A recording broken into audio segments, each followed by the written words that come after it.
नमस्कार, मैं शिक्षा मिश्रा झारखंड के सुप्रभात मीडिया में आपका स्वागत करती हूँ। दोस्तों, झारखंड के तमाम छोटी बड़ी खबरों को जानने के लिए हमारे चैनल को सब्सक्राइब करें और साथ ही कमेंट सेक्शन में ज़रूर बताएं कि आप झारखंड के किस जिले से हमारे न्यूज़ को देख रहे हैं। तो चलिए शुरू करते हैं खबर को, जानते हैं आज के मुख्य समाचार। पश्चिमी विक्षोभ से झारखंड में बढ़ेगी कनकनी, रांची जमशेदपुर समेत इन जिलों में बढ़ा न्यूनतम तापमान। पाकिस्तान और उससे सटे पंजाब में पश्चिमी विक्षोभ के असर से झारखंड में आने वाले दिनों में कनकनी बढ़ेगी। राजधानी रांची, लौहनगरी, जमशेदपुर समेत कई जिलों का न्यूनतम तापमान इन दिनों सामान्य से अधिक हो गया है। रांची के बिरसा मुंडा एयरपोर्ट के पास स्थित मौसम केंद्र ने रविवार को यह जानकारी दी है। मौसम केंद्र के मुताबिक रांची का न्यूनतम तापमान सामान्य से 3 डिग्री अधिक है, जबकि जमशेदपुर में 4.6 डिग्री सेल्सियस अधिक है। झारखंड में आज से लोगों को मिलेगी बिजली कटौती से राहत। झारखंड बिजली वितरण निगम लिमिटेड द्वारा पावर फाइनेंस कॉरपोरेशन से 750 करोड़ रुपए लोन लेने की प्रक्रिया चल रही है। पीएफसी को कागजात भेजे जा चुके हैं। बताया गया है कि आज पीएफसी 750 करोड़ में से 204 करोड़ रुपए रिलीज कर देगा। इस राशि का भुगतान डीवीसी को बकाया मद में सीधे पीएफसी से कर दिया जाएगा। इसके साथ ही केंद्र द्वारा बिजली लेने पर लगी रोक हट जाएगी। तब झारखंड जरूरत के मुताबिक बिजली ले सकता है और लोड शेडिंग की समस्या से झारखंड को निजात मिल सकती है। कृषि विभाग को 1754.56 करोड़ रुपए का आवंटन, जाने अब तक कितना हुआ खर्च।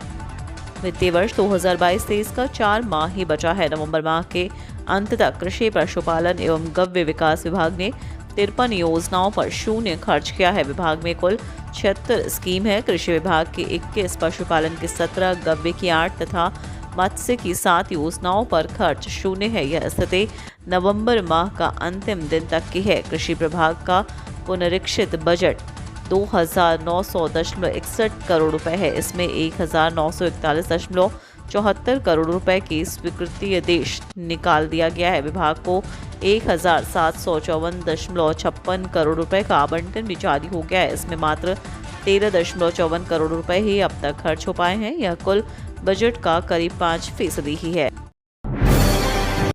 खतियानी जोहार यात्रा का असर, गढ़वा की बेबी और उसके परिवार को 48 घंटे में मिली सरकारी मदद। झारखंड के मुख्यमंत्री हेमंत सोरेन के खतियान जोहार यात्रा का असर दिखने लगा है। दूसरे शब्दों में कहें तो हेमंत सोरेन की इस यात्रा के बाद सरकारी अधिकारी हरकत में आ गए हैं और अपनी पढ़ाई जारी रखने को लेकर गुहार लगाने वाली गढ़वा के तिलदाग पंचायत निवासी बेबी कुमारी एवं उसके पूरे परिवार को सरकार की विभिन्न योजनाओं से आच्छादित कर दिया गया है। बेबी कुमारी को सावित्रीबाई फुले किशोरी समृद्धि योजना में उसकी बहनों को कल्याण विभाग की छात्रवृत्ति योजना, मां ललिता देवी को बकरी पालन हेतु मुख्यमंत्री पशुधन विकास योजना से जोड़ा गया है। बेबी के पिता इंद्रेश राम को मुख्यमंत्री रोजगार सृजन योजना के तहत 5 लाख रुपए स्वीकृत किया गया है। बेबी कुमारी की बहन रिमझिम कुमारी का नामांकन कस्तूरबा गांधी बालिका आवासीय विद्यालय में कराया गया है। साथ ही मनरेगा के तहत 1.30 लाख की लागत का पशु शेड भी स्वीकृति दे दी गई है। 6 साल बाद झारखंड कांग्रेस की नई प्रदेश कमेटी की हुई घोषणा, संगठन को मजबूत करने पर जोर। झारखंड में 6 साल बाद कांग्रेस की प्रदेश कमेटी का गठन हो गया है। कांग्रेस महासचिव केसी वेणुगोपाल ने इससे संबंधित सूची जारी कर दी। कांग्रेस प्रदेश कमेटी में करीब 197 नेताओं के नाम शामिल हैं, जिसमें 11 प्रदेश उपाध्यक्ष, 35 प्रदेश महासचिव, 82 प्रदेश सचिव, 33 प्रदेश कार्यकारिणी से लेकर 36 विशेष आमंत्रित सदस्यों के नाम शामिल हैं।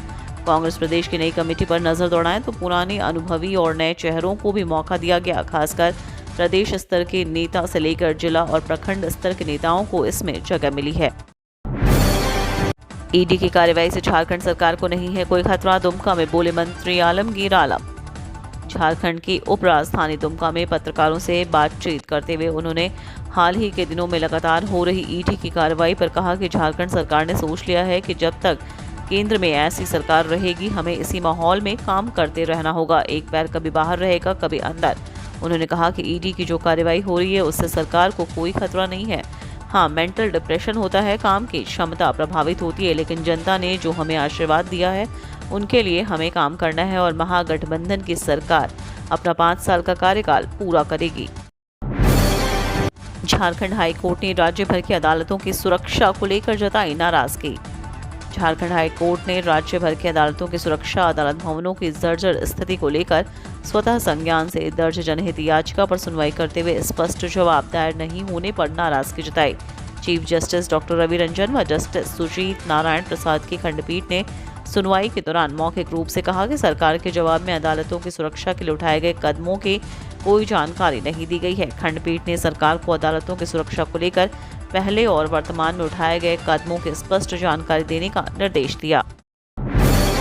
मनी लॉन्ड्रिंग के आरोपी जेल में मना रहे जश्न, कोर्ट ने सीसीटीवी फुटेज सौंपने का दिया आदेश।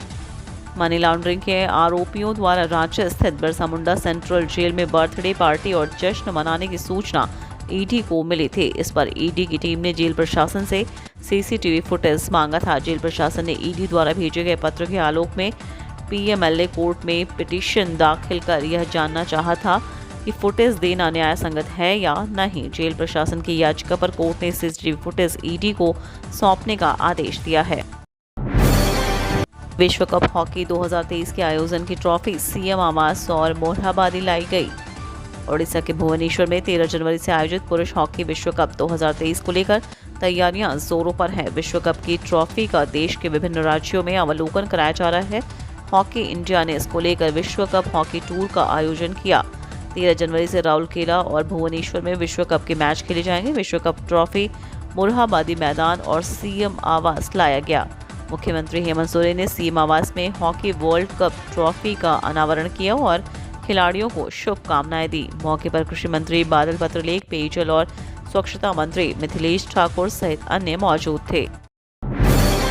पीएम नरेंद्र मोदी ने मनोहर पर्रिकर के नाम पर किया गोवा में दूसरे अंतर्राष्ट्रीय एयरपोर्ट का उद्घाटन।